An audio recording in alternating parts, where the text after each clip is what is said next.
Three, two, one. Welcome to the Oh Brother Podcast. I'm your host, Dan Smith. Alongside me, as always, my brother from the same mother, Mike Smith. How you doing, Dan? Pretty good. Pretty good. Are you? Are you really? Yeah, it Tough day. was an interesting day. We're starting this after midnight. I thought maybe we could make it, but yeah, we're 10 minutes after midnight, so it's actually August 23rd, Yeah. 2020. Yeah, getting a late Why start. is that? Why so late? Listen, first of all, I had to work the other job, and then my car decided not to cooperate with me today, so I had to sit for an hour in the parking lot of the grocery store waiting to get a jump. What fun. Oh yeah. And then, my groceries are melting in the trunk and all this other stuff. I came home and I told you, I'm like, I got to eat and unwind and chill out for a little bit. You're a trooper, though. You're ready to go. I've always been a night owl too. So Yeah. maybe we'll make this a regular thing. Who knows? Yeah. I got no problem with that. Yeah. I like, me. This is like the beginning of my day. Hey, did you see the Batman trailer? Which one? With who? The new one that's being made with Robert The Pattinson one? Yeah. Was it really short? Over 2 minutes. Maybe not. It just came out today. I don't think so. No. You got to check it out. Yeah, you got to check it out. Yeah. Does it have a date yet, or is it just? No, I'm surprised they're filming, but other countries are starting to get some stuff done. Yeah, and they've been at this. I don't know when they started filming, but I know we saw a lot of those production stills, even a couple of video clips actually from it. Riding the motorcycles and stuff. Yeah, those were actually the stunt people, but that seems like it was before the pandemic. That's why I brought that up. Has it been that long already? Yeah, and That's then they crazy. shut down. But now I think because, again, they're in places that have it under control, and we're still not. Yeah, it looks the trailer looks pretty awesome. Yeah, I'll check it out. You got to check it out. Crank it up. It looks weird. It looks like an S&M kind of costume. It's like leather. Instead of being like the hard plastic, when you look at the nose, it looks like it's just like, I don't know. I expect him to have a ball in his mouth. I probably shouldn't be saying that. Yeah. It is after midnight, like we said. Yeah. It's Oh Brother Late Night. This is the Cinemax version of. Do they still have Cinemax? Is that a thing? Huh? Is that still a thing? It's still alive. Yeah. Skinemax. Yeah. I don't know if it's called that. Anyways, check out Batman. That was great. And so I said it's August 23rd. So we're very quickly approaching the end of the month, which means Correct. We're running out of time for this month's movie giveaway. So we'll come back to that in a second. Let's set up what we're talking about today. So we're doing. Before we got on air, we were just like, is this a reboot? Is it a remake? What are we calling this? You're right. Because we did a few episodes back, we did that RoboCop reboot. Right. Which was a lot of fun. And I think this is the same. Yeah, and I think you were starting to bring up the same point I was going to bring up, which is we've been talking about this in some way, shape, or form for a little while. And then one of our listeners sort of, gave us a little inspiration around the topic of comedy. Mm-hmm. And so we set off looking for some comedy reboots. Like, what are some comedy remakes that maybe we could take on? And we even, full disclosure, we had a little bit of a squabble about even this choice. I didn't want this one. You were trying to take us back a few years. But I was just trying to go for something that was really, really current. Yeah. And, you made the point, and it's right. You're right. It was hard to find. It was. First of all, just hard to find comedy remakes. Yeah. Surprisingly, new ones. Like, you can go back and look at there was a lot of them that came up, and we were like, man, that was like 2012 or it wasn't that recent. So we wanted something. I forget what I was what was I pushing? Well, yours was a few years prior. It was like 2017, but Right.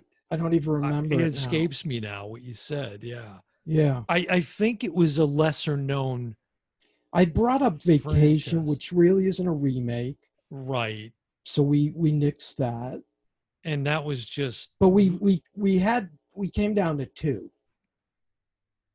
yeah. And the one we picked, So I and I think, wasn't really against it. I was more interested in watching the other ones, whatever they which, were. yeah. And I think maybe that was part of why I pushed this a little bit, because I figured, well, Get out of the comfort yeah, get zone. out of the comfort zone. Exactly.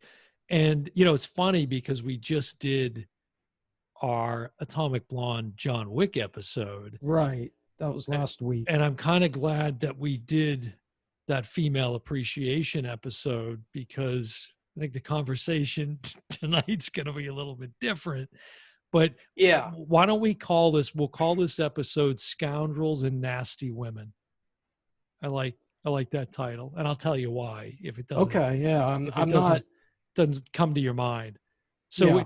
it's Dirty Rotten. I didn't know this. You brought this to my attention yesterday, but this is a remake of a remake. Correct. So we're talking about Dirty Rotten Scoundrels, the 1988 film starring Steve Martin, Michael Caine. Yeah. This Oh, is there the it is. second time we're doing Steve Martin. Oh, that's right, with Roxanne. Yeah, we did the drama. That was our giveaway. That's right. That's and, right. That was a comedy, but it was a romantic comedy. Yeah. This is more like flat out comedy. So Dirty Rotten Scoundrels, and then the updated version of this, the 2019, The Hustle with Rebel Wilson and Anne Hathaway. Speaking of Batman. I didn't even hear about it. I didn't even know that existed until you told me. Oh, really? Okay. Yeah. So yeah, that was the first time I knew they did a remake of which I knew Dirty Rotten Scoundrels was a remake of Bedtime Story with Marlon Brando in the Steve Martin role. No, I went looking. I couldn't find it. It's on YouTube. You can. The whole film is on YouTube. Okay. And I did watch a little bit of it, and it was funny to see. Oh, I'll have to check it out. Yeah, seeing Brando in the Martin role. Yeah, that was weird. That was kind of weird, I David think Brando. Niven. I mean, obviously Godfather, but I think Streetcar. You gotta catch Guys and Dolls. Yeah, because that he sings in that. Right. Yeah. So I mean, it's kind of shows his range, and Sinatra, of course, can sing. He's in it too. The one thing I can tell you, I just skimmed through a little of the, because I wanted to have a little bit of a frame of reference of that, because I didn't know it was a remake of a remake, and the opening shot of that and Dirty Rotten Scoundrels is almost shot for shot. Really? Yeah, it's. I knew they filmed it in the same, in some of the same locations. Right. Which, was the south of France. And I want to be, so we'll jump into Dirty Rotten Scoundrels, but I wanted we were starting to talk about the monthly movie giveaway, which of course, do you have that handy? The 4K Rise of Skywalker. Here. The ultimate collector's edition of Rise of Skywalker. And 4K. It's sweet. And this is such an easy grab. As you said last time, easy lifting. All you got to do is send us an email at obpodcast@gmail.com. OHB as in brother, podcast@gmail.com. And, comment on the episode. The say numbers hello. Are low, guys. The possibility of winning is high. It's incredible. It's incredible how hard it is to give away a movie. We were talking about brand new that. movie. We're like, we got a movie that just came out, and maybe a lot of people have it. Like people that really want, grab it as a Christmas gift or something. But for a friend, I mean, if you know somebody, you can give it to them. I saw there was another, some other a podcast out there that was doing a giveaway, and oh my God, you had to jump through about 40 hoops Oh, to really? get To this get thing. it. It was incredible. I could, and I'm like, just send us an email. I mean, Right. we'd like for you to follow us and Say, subscribe. And I want the new Star Wars movie. yeah, That's that's it. enough. That's it. That's all it takes. But the reason I wanted to go back and bring it up is there's a couple of connections to the Yes. Star Wars universe with Very Dirty much Rotten so. Scoundrels. Yeah. Two very, very I was big. hoping you didn't get one. Yeah, But two very sounds like big. you nailed it. Well, the obvious one is Frank Oz, who directed Dirty Rotten Scoundrels. Of course, And he did a fantastic job. yeah. This was his first solo. Frank Oz, just let me give a quick background. And then explain his connection to the Yeah, we'll get the connection Star Wars as I talk about him. But he was a puppeteer. And what turned him on to directing, which I love, was the movie Touch of Evil. Did you catch that in your research? No. Oh, okay, I got you there. Yeah. He saw the movie Touch of Evil, which is a great Orson Welles film, if you haven't seen it. And he said, that changed what he thought could be done on film. And he was working with, did a lot of work with Jim Henson, who, we lost way too early. We met Jim Henson. Well, we didn't meet him. We were in the same club with him. Do you remember that? No. Oh, you don't remember? Sure, it was me? Definitely. We were at the Adventurers Club. I don't remember this at all. Were you not there? I don't think so. No. You remember when Disney had Pleasure Island? Oh, yeah. Yeah. And we went to the Adventurers Club? Yeah, but I would have remembered the Henson connection. He was with Liza Minnelli. No, I was definitely not All there. people. You don't remember that? No. I mean, maybe I was, but yeah, no recollection. Could have sworn you were there, but that's weird. It was kind of mind-blowing. It was weird. They came from like behind some wall, and all of a sudden I look and they're like right next to me. And they were both shy as could be. I mean, they made a good match because they didn't really want to talk to people. They just kind of wanted to hang out at the club. And people were pretty cool about it, which it reminded me of California. In California, I used to go to a lot of concerts in LA, and there's a lot of celebrities, and you just leave them alone. You don't go up to them when they're eating lunch or whatever. Just leave them alone. And it's like an unwritten rule. But here they were in a place that was very touristy, really. And they were really cool. And it was like within 3 months of his death, I was like, I just saw him. Mm-hmm. It was awful. So anyway, Frank Oz worked with Jim Henson, and he was a big, it sounded like he created a lot of the Henson stuff. And I never really heard of him until the movie Little Shop of Horrors, which is based on a Broadway play. And Frank Oz did that. So he did a lot of the puppeteering. And if you watch Sesame Street, you know Frank Oz. If you've been to Disney World, you know Frank Oz. You might not think you do, but you know him. If you've watched Star Wars, you definitely know Frank Oz. He's the voice of Yoda. He's also the voice of Miss Piggy, Grover, Oscar the Grouch. No, not Oscar. Fozzie Bear. Fozzie Bear, the American Eagle. A ton of voices that he's the voice of Bert, Ernie and Bert, which hey, Bert. As a kid, they were my favorite, were Ernie and Bert. So I didn't know he was the voice of all the different characters. Obviously, I knew Miss Piggy and I knew Yoda. But there's another connection to the Star Wars world, so I'll let you give that one. and then we'll get Yes. into the movie. So in all of the film, well, I assume in Bedtime Story too, but in all of the films, the character in Scoundrels, who's played by Michael Caine, he's this sophisticated Con man. con man, but They're and but both he, con men. and he lives in this palatial estate, Beautiful. gorgeous, and he's got a servant, butler. A man. What do they call it? A Yeah, manservant? manservant, I think is what it Manservant. was, right? And I believe it was Arthur was the Arthur character's was the name, name. Yep. right? Played 10% for you, by Arthur. played by None other than. Ian McDiarmid. And if Who, you don't know the name, if you you're don't know probably the not a name, big Star Wars fan. yeah, And and you probably don't care about the giveaway. we could You know the name. we could say Yeah. Senator Palpatine, perhaps, whose name is mean, all over Rise of Skywalker. And he's like, It's the central he's kind of the main focus. character, Yeah, right? Exactly.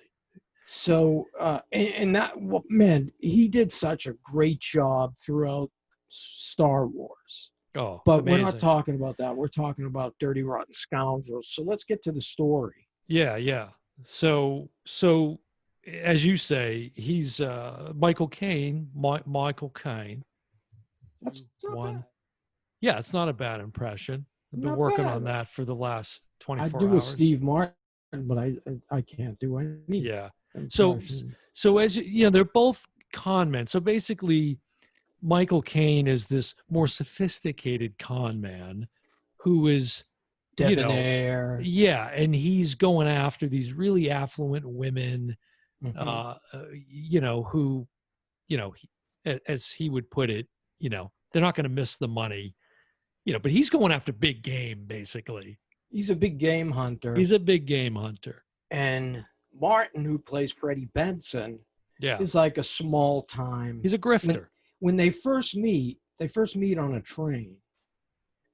Steve Martin comes into first class, where, of course, Michael Caine Lawrence is.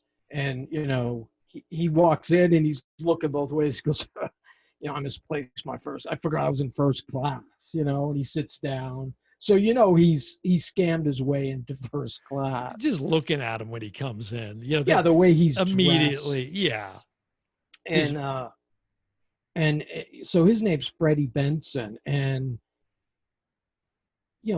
Lawrence asks him, because he witnessed Steve Martin in the eating car. There's an eating car on trains, which is usually pretty disgusting. Or back when I was on a train, so full of smoke, it was nasty. But you'd go to the eating car and you could socialize, and they usually have a bar. Well, Steve Martin's hustling this woman for dinner.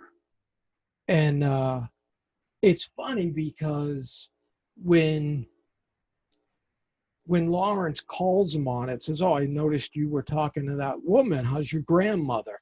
That was part of the hustle, He got to take care of his grandmother, doesn't have any money, sends all his money to the grandmother.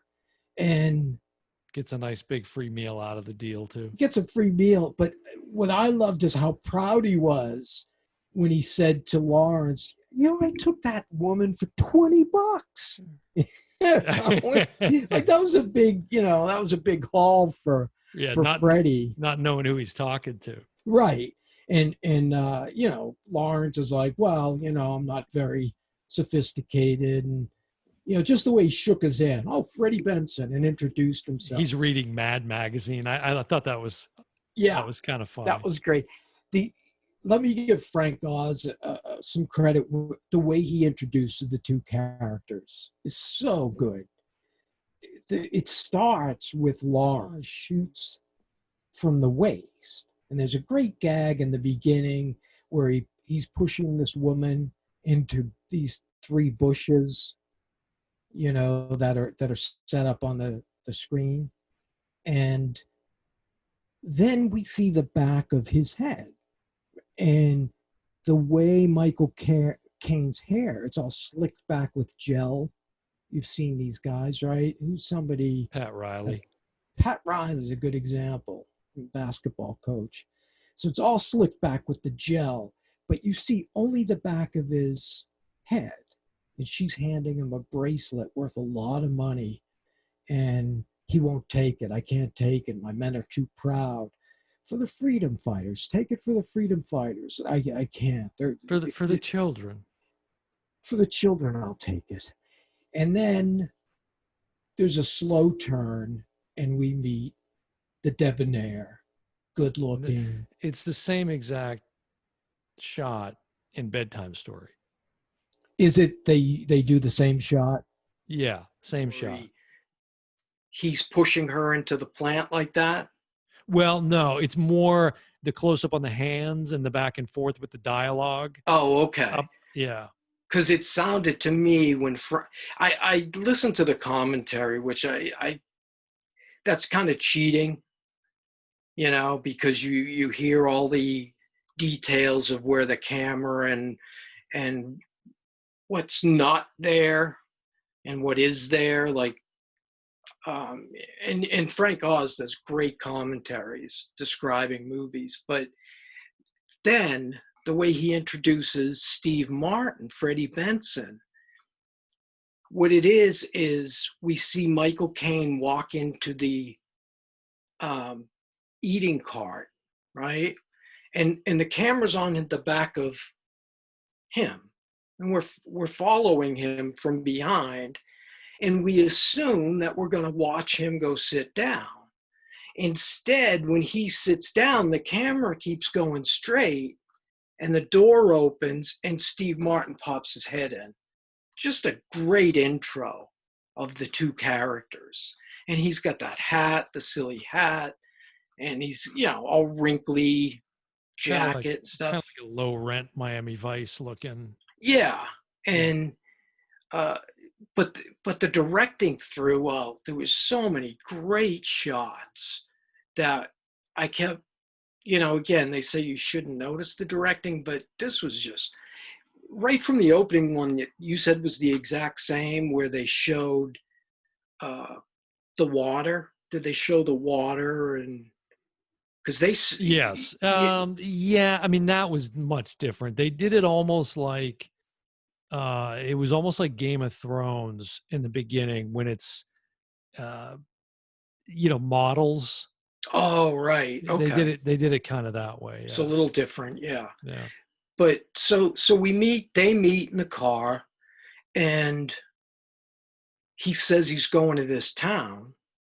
Steve Martin says to Lawrence, hey, I got a line on this, you know, beautiful town. I'm going to, you know, see, I hear there's some good action. Beaumont, and he says, Beaumont-sur-Mer. And all of a sudden you see Michael Caine think, oh no. So somebody's pulling your leg, I think, because I live there. I'm considered the playboy. And you know, Martin sees him as like an old married guy, you know, doesn't know anything about women. In fact, he calls, he says something about women being the weaker sex. Right. And then Steve Martin says, weaker sex? What are you kidding? You know, I just took that chick for $20. Who do you think's the weaker sex? We're the weaker sex. We pay for everything. It's time to make, you know, them take care of us. Exactly. So, anyway, he right away, that stops Michael Caine in his tracks. He says, I got to make a call, or I got to check on something. I don't know. He made an excuse. He gets off, calls his, you know, goes out to the phone, calls his, you know, officer or whatever that, I guess that guy was the officer, but he was also part of his team along with Palpatine. So he calls Andre. So they get to the stop where Martin was going to get off. And this beautiful woman comes on the train and goes right, brushes past the two of them, sits in the same car. Oh man, we need to just be. I think we need to talk about what just happened, because we were getting a little bit of sound on the mic, and it was, the seating arrangements. Right. So I made a request if you could switch out your seats. You started giving me shit for having OCD, and then Which we both have OCD, but and then you grab a pillow to quiet things down. And I said, well, that part feels good. You're sitting on a pillow. Yeah, we come back and I'm 6 inches tall. I'm 6 inches taller. Yeah, I thought about this before too. I'm like, I've got a full beard coming in. It's like they're gonna look at our logo, and go, who the hell are these two guys? False advertising. Oh, brother. Oh, God. Oh, Oh, brother. Did you get that clip I sent you last night? I did. That was really funny. What was that funny? movie? What was that movie? That was Clementine. Oh, was it really? Yeah, yeah. Oh, geez, wow. I probably haven't seen that in 20 years. Yeah, it's great. It's great. one of Wyatt my Earp. favorites. Yeah, great movie. Fantastic. So okay, anyways. so we were talking about Steve Martin. That this very attractive girl gets on, brushes by the two of them, and Steve Martin asks her a question about where she's going, or something like that. Portofino. Yeah, and she's going to the place that Lawrence suggested. I'm getting really long-winded with this setup. Yeah. So then Steve Martin says, "Oh, really? My grandmother's there." And Lawrence goes, "Freddie, come on, you can stay at my house if you want." And he says, "No, I think it's okay. I got some friends. I'm going to see my grandmother in Portofino." And that's his way to get rid of Steve Martin. Send him off. Yeah. He figures, done deal. Martin's out of the picture. Life goes back to normal. You take it from there. Not so much though. Well, it's fun. I wanted to bring this up now because we started to say it at the beginning and then we sort of got off track, but it not only a remake, a reboot episode, but also comedy. And for me, in having watched both of these movies, I'm thinking it's 4 or 5 things. It's writing. Mm-hmm. When we think about like what makes a good comedy, or because we're probably, for a lot of people, comedy snobs, but let's be honest, we're both quite funny. And we've got good comedy instincts. We're not snobs. No, we're not. We're very modest as well. But it's writing, timing. I think timing is a big part of that. Comedy, and Frank Oz talks about this in the commentary. It's really tough. It's really hard. And if you watch Steve Martin in this movie, to know that he's doing multiple takes of certain scenes. The jail scene is like hysterically funny. Yeah. Where he's, let me back up. Freddie all of a sudden shows back up. There's Michael Caine sitting with his, police chief at a restaurant. And all of a sudden you hear Freddie drive by. You can hear his voice. Right. He's that loud because they're in a convertible. And he's like, "Let me tell you about my grandmother." And all of a sudden he's like, "Oh, good God." And there's a scene. So he's with this woman who lives in Michael Caine City. And she's buying him all sorts of stuff. And there's a scene, there's a song playing. And I tried to Shazam it. And it didn't. I think it was just an original Alan Menken song, and the song's playing, and then he comes out of the shop with all sorts of bags of clothes, and he does that little jig, and it's the timing, is so meticulous because the music cuts out, yet Steve Martin's timing is so perfect with. Oh, it was great. Not to mention just ridiculous outfit that he's wearing. Exactly. It almost looks like he's wearing a skirt or something. Exactly. And that's not even the funniest. And the sandals. I know. So how does he end up in, how do we get to the jail scene?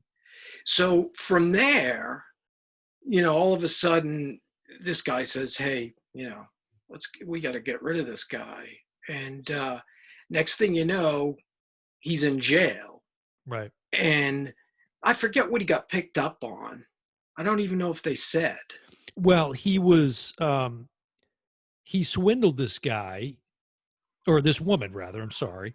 Right. And remember, he ends up that's right. And he's living it up on the beach, and he's beach scene. He's in this European thong. Yes. And Steve Martin is, and he's whiter than we are. He's pale as can be. Oh he's Mike Pence white. Yes. He's just bright, shining white. And that was his idea. What I found out in the commentaries, Steve Martin wrote a lot of these bits, and that was one of his. It's not surprising. So he's with this woman in a bikini, and he's having a photographer, and he's got cash, a big fistful of cash. And meanwhile, Andre is there with this woman he's just swindled. Right. And he's like, do you want to press charges, madame? And, of course she does. And that's how he ends up in the clinker. Exactly. So I almost skipped over the fun or hysterical scene of him on the beach. That's a great scene. And just to tell you a quick side note that I heard in the commentary is for the European version, and this is very common in Europe, is women don't wear tops. Oh, right. Yeah. Like if you go to the beach in France. Right. And I remember the first time I was in Europe and I was on the beach, it's hard. When you're not used to that, you're like, oh my God, all these women are just topless. So they shot a version of him and everybody topless. And that's what they showed over there. Yeah, that's what you see in the European cut. So if we have any listeners over in Europe, well, we have listeners in France. In France, of course, yeah.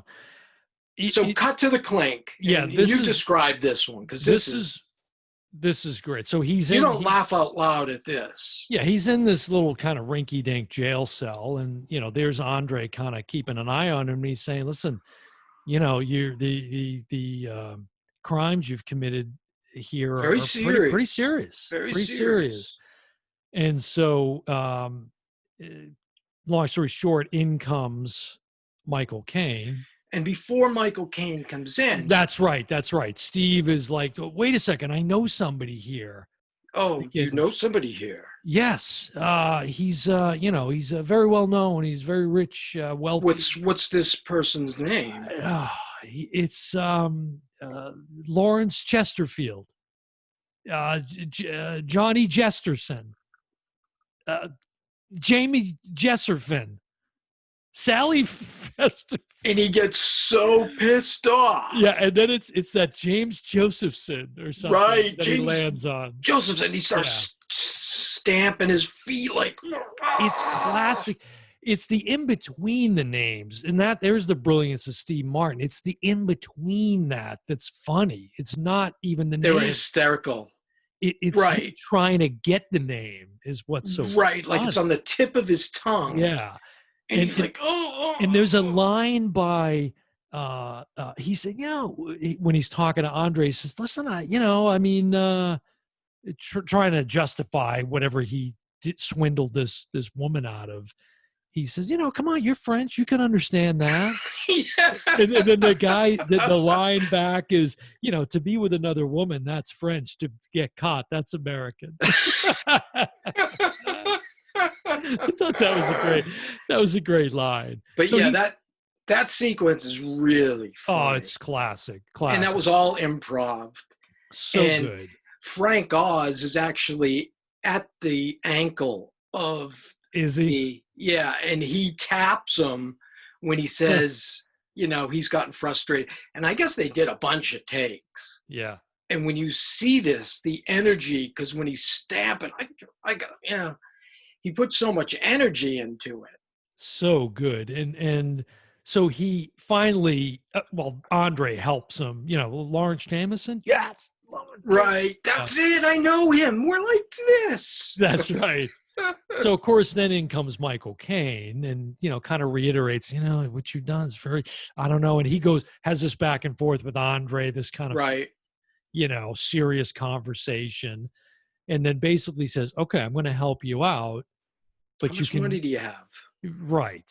And what he, He says, yeah. 8,000? Do you have 5,000? 5,000? I'll mail it. I swear I'll mail it Yeah, to when I you, get he back. says. Yeah, Right. as soon as I get home, I'll mail it. Right. Good luck with that now. Yeah, right. But so, and then what is Kane basically says, okay, but you can never come back to this Right. Beaumont-sur-Mer, Exactly. That's kind of the Exactly. deal. So he eventually gets him on a plane and off Right. he goes. And Right. we think that's the end of it, which of course it's not, because then he meets Lady Fanny. Lady Fanny Eubanks Of Eubank, of Omaha. of Omaha. Lady Omaha. Fanny of Omaha. Now, That's right. this is the woman from the very beginning of the film that Yes. that Michael Caine is swindling. Right. So Michael Caine is putting him on the plane. So this woman looks out the window and sees the two of them talking. So cut to, Steve Martin on the plane, and the woman's like, come here, giving him this little head nod, and he's looking around like, Yeah, she's heading me? towards the lavatory. Right. So Steve Martin's like pointing at, do you want to talk to me? And she's like, come here, giving him a hand signal. So he goes and talks to her, and he says, surely the Count or whatever scam Michael Caine The pulled, prince. Yeah. has he talked about me? And Steve Martin doesn't know what the hell's going on. But he's fishing. Right. So he says, talked about you? Has he ever mentioned me? Mention you? Fanny He has- Eubanks from Omaha. Oh, Lady Fanny Eubanks from Omaha. All of a sudden, the light bulb goes off. He's been swindling women. What a idiot I've been. He swindled me onto this plane. Now, before he got him on the plane, I think this is when this line was mentioned by Michael Caine. And I may have read too much into it, but I thought it was brilliant because as he's getting him on the plane, again, if I think this was right, because that's the only time, right, he sends him off, is that.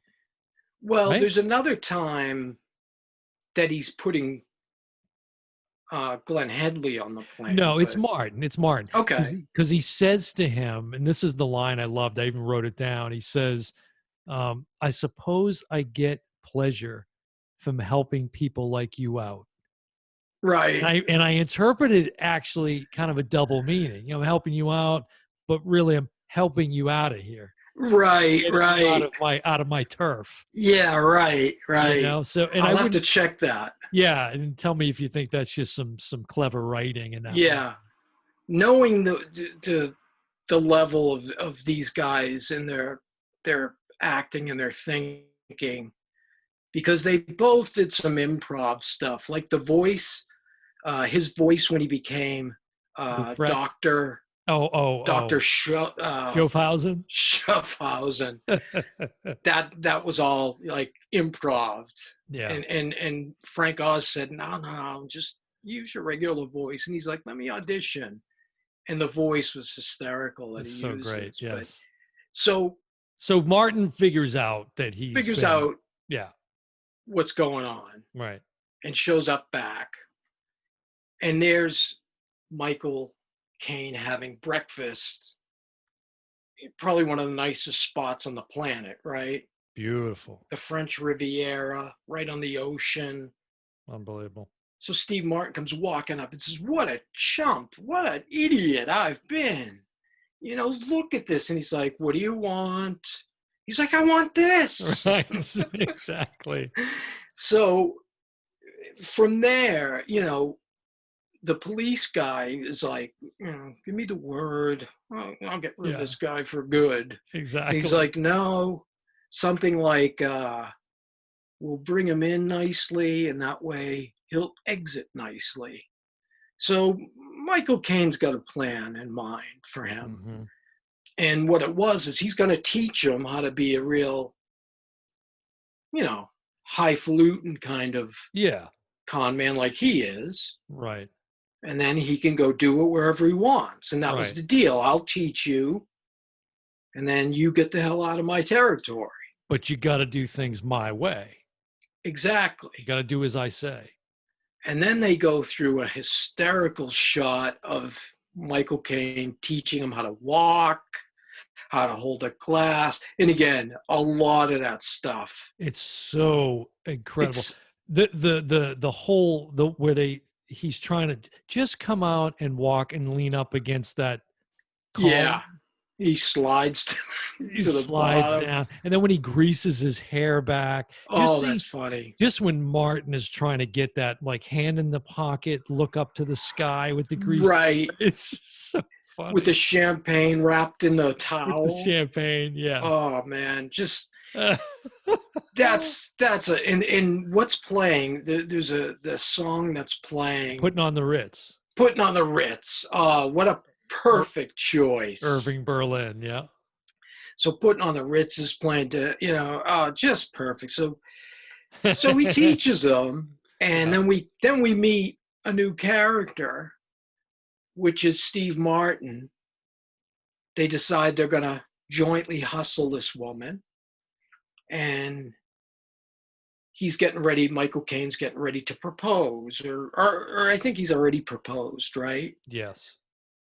So he says something like, it's going to be so great, Rupert's going to love Ohio, or wherever. Oklahoma. Rupert's going to love. How can you forget that? Yeah. Yeah. And the woman goes, Rupert? Oh, my brother. I haven't told you about him? Yeah. Oh, you mean I'm going to be something about...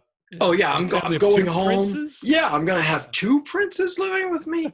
Oh, yes, Rupert will love Oklahoma.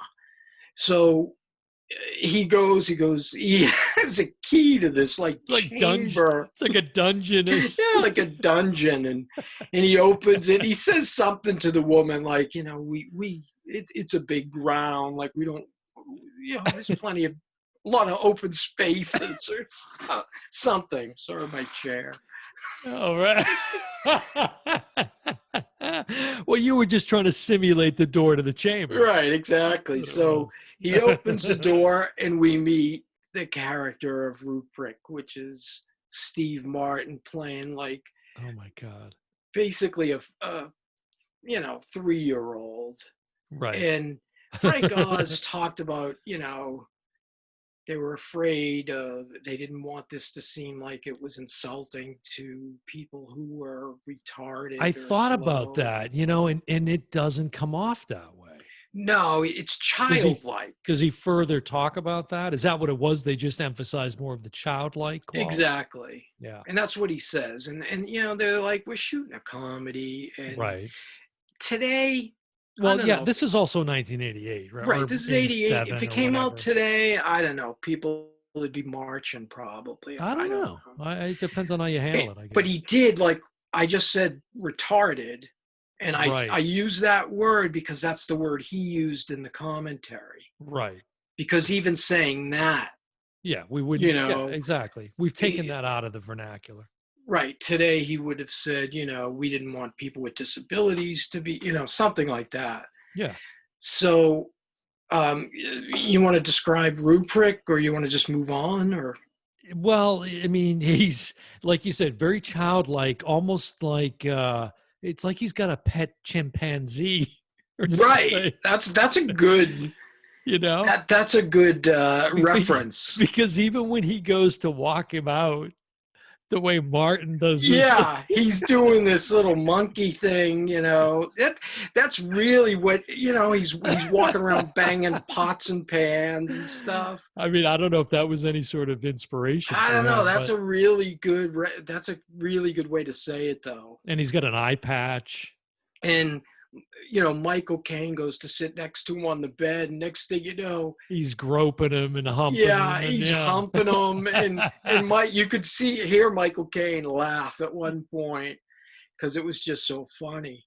And then he said, and so Michael Caine basically breaks the news that they're getting married and going to be moving to Oklahoma. Oh, and he's gonna love Oklahoma's wide open spaces. That's where Right. that line was. But Steve Martin Ruprecht isn't so keen on the idea, Right. Steve right? Martin's like, Really? mother? Right. Not mother? No, this isn't your mother, Ruprecht. This isn't mother. Right. And then I don't know what it was, but he puts on a glove. Yeah, he goes, what do we do when we have visitors? And he puts on a latex glove and he starts putting all this goop all over it. Yeah. He goes, like KY jelly on it. And then I forget what Michael Caine says in response to that, but yeah, no, Ruprecht. Yeah, not that. And then he's like, no, I'm not going. And he goes to hide and he goes, Ruprecht, I'll put you in the genital cuff. The genital cuff. And all of a sudden, Steve Martin runs and sits down like he's a good little boy. And that was a Steve Martin line, of course, the genital cuff. What made him pissed off and start knocking over all the like the vase on? Oh yeah, because I think what he said, we're gonna be married, and then he goes up to and he just starts. He was just throwing a tantrum, right? Yeah. Flipping them off the mantelpiece. Yeah, that was Ruprecht. Right, Ruprecht. And then of course they Hold cut on a second. Yeah. Yeah, and then there's the scene that follows, I think, is when they're at dinner, right? Or is this another woman? No, this is another woman now because they scared that woman, got scared off. Right. So she made some excuse and left. So then we cut, and they're at the dinner table. Right, and there's another Mark now. They've got a new Mark. Right, and he's got a fork with a cork on it. Why is there a cork on the fork? And Ruprecht now has an iPad, John. That's right. And all of a sudden you see him like eating his, what does he say? Eat your applesauce, Ruprecht. and Steve Martin goes to eat it and the cork goes right, to the iPad. Right. So this is the game. And then one of the most classic, there's another classic bit right there though you got to mention. Oh yeah, like and I guess this is from Steve Martin's stand-up. I don't remember the bit, but may I go to the bathroom? Yes, Ruprecht, you can. Thank you. He just pauses a second. You can see him kind of look off, and then he says thank you, and then he starts eating. and that's again the timing. Oh, it's brilliant. Timing, brilliant and amazing. So you're right. That's the game. It's a lot of that back and forth, but then it comes to where he's Steve Martin's character, Freddie, is like ready to get paid now. Right. Well, he's done his paying everybody. He's like, right. Which is funny. Here you go, Arthur. Here's your 10,000 pounds, and here's your 200,000. Andre, he's paying. And he gives Steve Martin nothing, and Martin's like, hello. Yeah, he's the apprentice. And he's like, yeah, your pay is we're teaching you how to do this. That's your pay. And he's like, I've been doing all the hard lifting here. I love Steve Martin's reaction when he's paying the other two guys. Martin's like, hey, good job, Artie. Just goofy and back and forth. Because then Glenn Headley comes into the picture, right? As Janet Colgate, the soap queen. Right. They decide that because all of a sudden Steve Martin leaves again. Right. And then he comes back and he says, I love me here. I'm great here. I want to be here. And he's like, this isn't big enough for both of us. So they make a wager for who gets the town, basically. And the wager is they'll pick a woman. The first person to con them out of $50,000 leaves.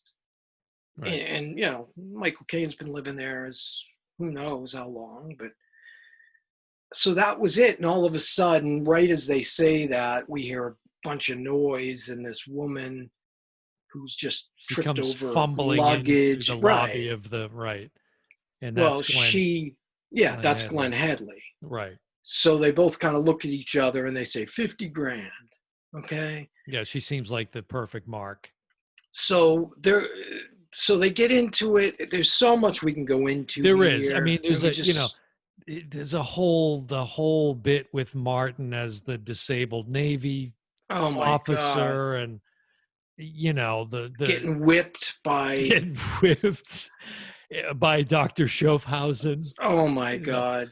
So, but we can really do a long story short and just say, also earlier in the film, there's comments made about Andre is sitting with Michael Caine's character and he's reading the paper and he says, hey, there's this American con artist they're referring to as the Jackal, running around and, conning everybody.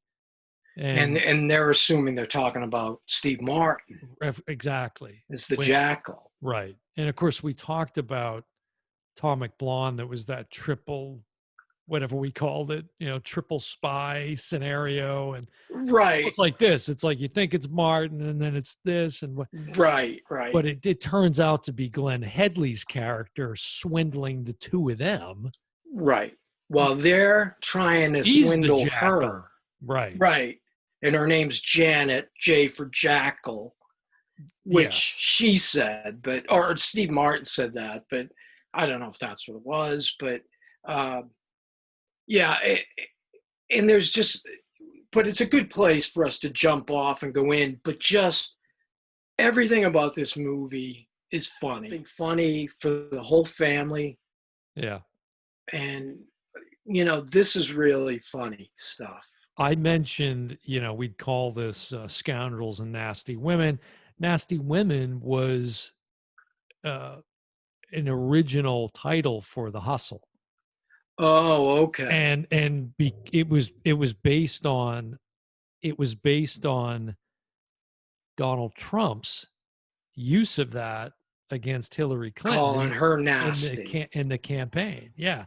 And I thought, oh, that's kind of wild because, of course, that couldn't be more topical because he's calling Kamala Harris a nasty. Right. I thought that was kind of funny. But, yeah. So okay, I'm going to start off with the Rotten Tomatoes on The Hustle. Okay. Let's just cut right to it. Critics, 13%. That high? That high. and the audience is 43%. 43%. Yeah. Who's watching this? Mostly negative reviews. In fact, there's one that I have to pull it up. So you set it up, but I got to pull this one review up because it's worth mentioning. Well, they're marketing this as Dirty Rotten Scoundrels with women. That's the way they marketed it, flat out. Right. And like I said, it was the same writer. If you look, you'll see it's the same writer, Dave something or other. And it's just awful stuff. I mean, they took the blueprint. It's almost like wait. Let me go ahead. This is it right here. Peter Bradshaw. This is on Wikipedia for The Hustle. Uh-huh. Peter Bradshaw of The Guardian wrote, the UK, right? That's a UK publication, I believe. Peter Bradshaw of The Guardian wrote, quote, Anne Hathaway detonates a megaton blast of pure unfunniness in this terrifying film. Well said. Oh my God. I'm like, if that doesn't sum it up. And listen, I'm going to say right off the bat, I laughed out loud once. I just have to admit Was that. it early? It was early. Okay. What scene? I don't even remember. I don't know if I wrote it down. I don't recall. There's only one thing. If you did, it must have been the same thing. There's only one thing I found funny. What was it? And it's when, what's her name? Rebel Wilson? Rebel Wilson, yeah. She gets kicked out the back door of this restaurant, was it? Is it the trash dress? The trash dress. And I think it was the same thing.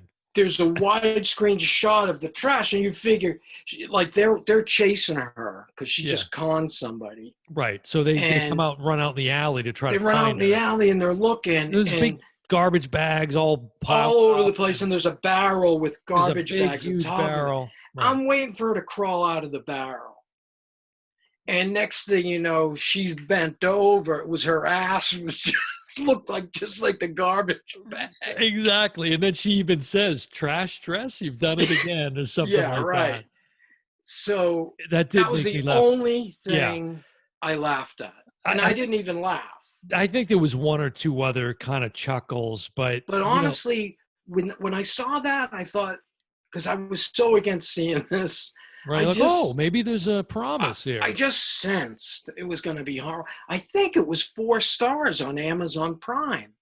Yeah, I don't know how unless that's I'm possible. drunk, but well, maybe that's this was people are getting awful. They're getting it free with their Prime, so they don't care. You know, I wanted to. Of course, I wanted to like it. I never go into a movie wanting to hate it, but no, I would have walked out of this movie. Yeah, I appreciated. Look, it's really not fair from the get-go that you got a movie with Steve Martin and Michael Caine. Like it's not even close. But it's as I said earlier, this is just cheap. This is going for the cheap laugh. This is not. And not even in a good way. No, it was. I mean, it's like, this is how I think of it. Kind of toilet humor. They watched Dirty Rotten Scoundrels. Yeah. And then they got together and said, hey, let's act out a scene from Dirty Rotten Scoundrels.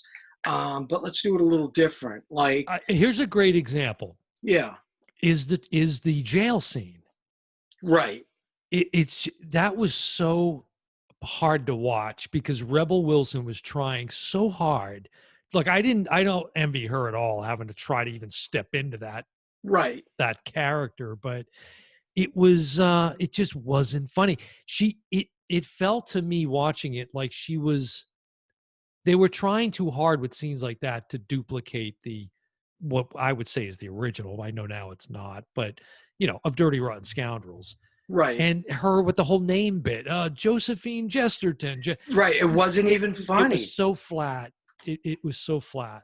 And what about, first of all, so the Mark, Glenn Headley's character is played by this really young kid. This weird Mark Was Zuckerberg. He like 16? Like Mark Zuckerberg doppelganger. And a really inappropriate age compared to the women. Which they kind of comment on. I mean, to set it up, they do say and that. I guess I forgot that. But first of all, I don't know why he would be attracted to this Rebel Wilson, because she purposely acts kind of disgusting. Yeah, she's uncouth and just sort of, potty mouth. What was the scene like? And I guess this harkens back to the when she's playing Schaffhausen, and she feeds her. What is she treating her for? Yeah, the French fry that she rubbed in the toilet. She's got she's blind.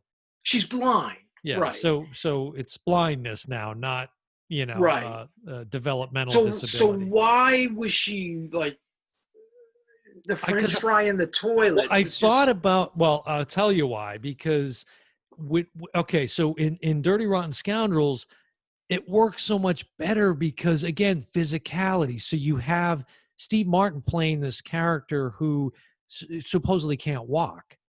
So it only makes sense that Michael Caine's character is going to whack the hell out of his legs and do all these physical things to try to expose him for who he really is. Right. But with the blindness bit, it just didn't work. And, it didn't work. They should have just done the same thing. At least the same disability. But when they first of all, Anne Hathaway is one note through the whole thing, right? Yeah. Michael Caine flips and flops his characters. Sometimes, like, there's a scene where a woman, he's with Glenn Headley, that they kind of meet up with her. Right. Steve Martin's in his army, like you said, his wheelchair persona. Right. And this woman calls out to him, all of a sudden Michael Caine's got to think on his, you know, on his toes, comes up with a different excuse for why this woman's giving him jewelry and calling him, Yes. you know, a prince or That's whatever. right. Oh, he's one of my patients. Anne Yeah. Hathaway, one note, her doctor was the same as this. I mean, she didn't even try. Yeah. And when Rebel Wilson says, "Hey, I want this," you know, when they're in the same spot on the French Riviera, obviously the same exact spot. And that was one of the things I was going to comment. I'm like, okay, you know, like I saw right at the beginning some of the same location, but well, that's kind of neat that they went back and Yeah, but that didn't last for long. like it was almost like, let's speed up. I don't know what the running time was of Dirty Rotten Scoundrels, but It they was like sped. 110 minutes. Okay, and this was like 90 minutes. Right. But it felt like 3 hours. It felt longer. And every bit, like the first off, I don't see the kid why he would be attracted to this blind woman who's just, there's nothing. Yeah, but you're saying that from a superficial standpoint. I'm not saying that about looks either. Yeah, you mean the way she acts and carries herself. Exactly. Right. She's just a slob. I mean, Right. she's almost playing off like, okay, I'm fat, so I'll just be dumpy. And yeah, that I she's felt better like than that. I know. And you know what's interesting is, of course, it's a comedy, so it's not the place for it. But I think the scene of hers I like the most. It's like 2 seconds at the very end when she is, and we're just jumping ahead because it doesn't matter at this point. Instead of the jackal, it's now Medusa is this Right. mysterious grifter or whatever swindler Correct. who turns out to be the Zuckerberg character. I'm just going to call Right. him Zuckerberg. In And fact, you know, I was sitting here earlier watching Dirty Rotten Scoundrels for the second time because I was watching with the commentary. right. And when they get to the ending, I'm thinking, I watched Hustle last night. Okay. I mean, this time last night, I'm watching Hustle. It's 1:30 in the morning. And I couldn't remember the ending till you just said it. Yeah. So they're on this tarmac and, you know, those two are having a conversation and she begins to realize, well, she thinks she's realizing that he's basically taken all this money that he has and he's put it towards her being able to see her treatment. Right. And she's like, why would you? I don't understand. You know, the same thing that plays out in Dirty Rotten Scoundrels. Right. But it was the line where she says, you don't even know me. And she Right. says, not the real me. The way she delivered that line, I'm like, there's so much more to her. Yeah. As a performer. And I just felt like, I agree. I think it was using her, which is interesting. She was in the news like this week. I think she's had this very dramatic weight loss and all this stuff. But that aside, it's the cheap slapstick. It's not even smartly done. And, you know, the looks, you know, Michael Caine was debonair. You know, Anne Hathaway, who's really pretty, you know, she's been, you know, if she wasn't an actress, she could be a model, you know. Right. She I don't know, she just wasn't, I mean, it had to be her character, but she wasn't attractive in this movie. There were a couple of funny lines. I mean, there was one where what's her Rebel Wilson's character, which is Penny Rust, which that was just a weird. Again, that's not even funny. I think that was supposed to be funny. It wasn't funny. Where she says something, she's describing Anne Hathaway's character to him, I think. And she's talking about her flat chest, you know, and saying, right, if her breasts were batteries, they'd go into a watch. Talk about the size. Yeah. And then the one I liked the most, though, and there was only about 1.5, was Anne Hathaway's character at one point she's talking to her female Andre, you know, her law enforcement insider that she has. Right, when she's trying to get her out of jail. And she refers to Rebel Wilson as a big-titted Russell Crowe. Yeah. I thought that was pretty funny. But Yeah, I see. it's I just, can't even laugh at the jokes. well, again, I know it's like the cheap laughs, it just, I mean, I don't they know. stole an hour and a half of my life. I can't find anything really redeeming about it. No. And, another thing was she gets out of jail and she's like, I want you to teach me, like out of nowhere. Right. Right. There was no build. There was like, I want, No. And I then think the editing, whoever edited this film, I tend to think I've got a pretty good sense for editing. Yeah. Yeah. We'll Because find you out edit after, all these. we'll Right. find out after this episode, but my biggest challenge yet. Right. I was saying that at various times throughout the film. I'm like, and there was some really bad dubs. Yeah. In the film, It was just lazy. It's lazy. And so, like, she says, "Oh, I want you to teach me," and Anne Hathaway is like, "Okay, I'll teach you." Yeah. And then we get nothing of that sequence that I was just saying so much about, between when they're playing, what was the song? Putting on the Ritz. Putting on the Ritz, and they're showing the walk and how to do this. Not even there. Nothing. It just went from teach me, okay, we're conning somebody. That's it. It's like, what? Yeah. You missed the funny stuff. Right. Yeah. So many missed. Look, I wanted to like it because I like the idea that they were making a female version of it. I thought that's a good, okay. Yeah. That could be interesting. That could be good. It's a funny movie. Right. But let's do a role reversal. Good See Lord. what it's like with two women. But yeah, I mean, it just fell. It really is flat. awful. I mean, and again, I've seen Anne Hathaway be very likable. I've seen her do, other things that are really good. Yeah. This was horrible. I mean, I didn't watch any of the promo stuff or anything like that. And I like you, like I fought it because I just had a feeling it was going to be bad. I didn't know it was going to be this bad. I mean, and like you, I thought, oh, maybe there was some promise in the beginning, but right. And then I thought I saw the 4 stars on Amazon, and I said, this is kind of fun. I'm looking forward to this. Especially, I had just watched Dirty Rotten Scoundrels, and I howled through it. Mm-hmm. It had been a while since I watched it. I was almost not going to watch it because I thought I knew it so good. Yeah. Man, I was glad I watched it. Me too, because I had not seen it in quite a long time. It's garbage. God, I'm telling you what.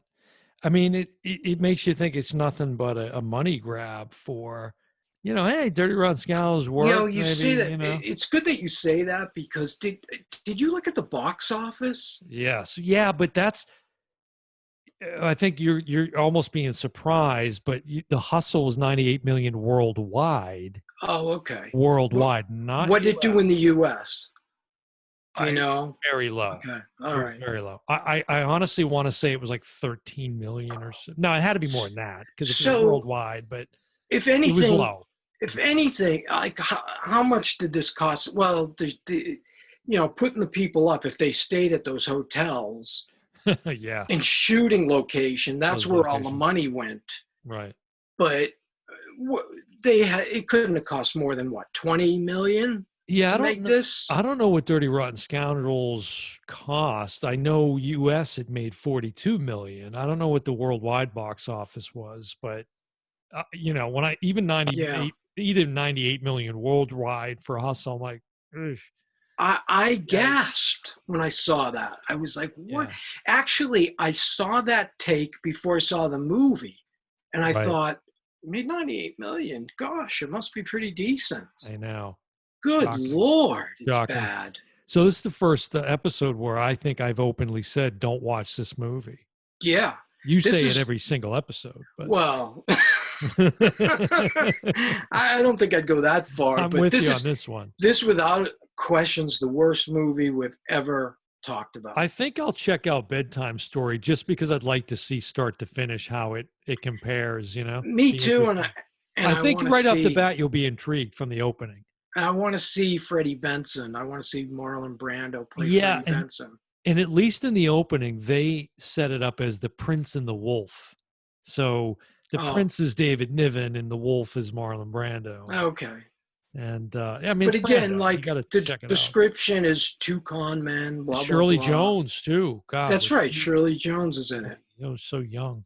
Yeah. Well, Let's wrap it up. let's put a seal on this one. And Don't forget Star Wars, guys. yeah, if anything, if we can, any redeeming quality here, it's the monthly movie giveaway. Get a So free movie. make sure that you get in on that. You follow us on social media, OHB Podcast at OHB. That's OHB as in brother podcast. Oh, that's Dirty Rotten Scoundrels Blu-ray right there, folks. We're not giving that Highly one away. recommended. Yeah, you have a sealed copy Highly of The recommend. Hustle we can give away. Yeah. No, luckily we watched it for free on Amazon. So we'll put this we'll put this episode. Well, you're listening to it now, but make sure you check us out on YouTube too. We're starting to put up our full podcast episodes up on YouTube. So if you're one of those, like, I enjoy pulling up some of my podcasts on YouTube and watching those. In addition, and one to of the listening things, and to give you some kudos, you spend a lot of time editing this for the podcast, the audio. Yeah. But you don't spend as much time on the video, and you let more of it fly, like stuff that we cut out. Yes. You can see it on YouTube when we look at each other with blank faces, like just compare the run times. You'll know that there's some extra footage. So it's kind of like the director's cut is the video. That's right. Yeah, the unedited cut. Yeah, there'll be some good chunks in there this time. Yeah. We appreciate you guys listening. We're looking forward to being back here next week. But that'll do it for another episode of Oh Brother. I've been your host, Dan Smith. Alongside me, as always, my brother from the same mother, Mike Smith. And we will see you next time. Bye, everybody. Again? Yeah, bye, everyone. Oh. Bye, everyone.